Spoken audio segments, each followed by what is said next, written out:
দোকানে আছে আপনার পাটিসাপটা আছে, তেলে পিঠা আছে, চিতই পিঠা আছে, ভাপা পিঠা আছে। চিতই পিঠা তো অনেক ধরনের হয়।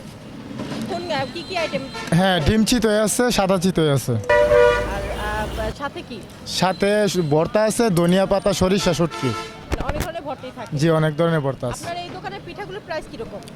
প্রাইস হচ্ছে আপনার চিতই পিঠা হচ্ছে 10 টাকা, আর পাটিসাপটা হচ্ছে 30 টাকা, ভাপা পিঠা 20 টাকা, আচ্ছা। তেলে পিঠা 10 টাকা। আর আপনার যে এখানে ক্রেতারা আসে, তো ক্রেতারা খেয়ে কি বা তার সন্তুষ্ট বা হ্যাঁ। এমন কিছু বলেছে যে না আপনার দোকানের পিঠা খেয়ে তারা অসুস্থ হয়েছে বা এমন কিছু? না না, সবাই বলে আলহামদুলিল্লাহ, সবাই খায়া স্বাদ পা তৃপ্তি পা, সবাই এদিক দিয়ে থেকে পিঠা নিয়ে যায়। তো আজকে এখন তো হচ্ছে শীত। জি। এই শীতের মধ্যে আপনার বেচাকেনা কেমন হচ্ছে? আলহামদুলিল্লাহ ভালো। কত?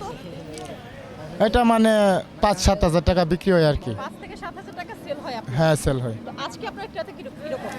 আজকে একটু কম কাস্টমার, আজকে কাস্টমার কম কেন? আমাদের লোক একটু কম, সব দিতে পারছি না। তো আচ্ছা, আজকে লোক কম এই কারণে সময় নেই নাকি? জি জি, তো এখানে আপনারা কতজন কাজ করছেন? 5 জন লোক কাজ করি আর কি। আপনারা 5 জন লোক কাজ জি, করেন? আজকে উপস্থিত 3 জন আছি। আচ্ছা আচ্ছা, আজকে 3 জন আর এমনি প্রতিদিন 5 জন করে কাজ করেন? হ্যাঁ, 5 জন করে কাজ করি। ধন্যবাদ।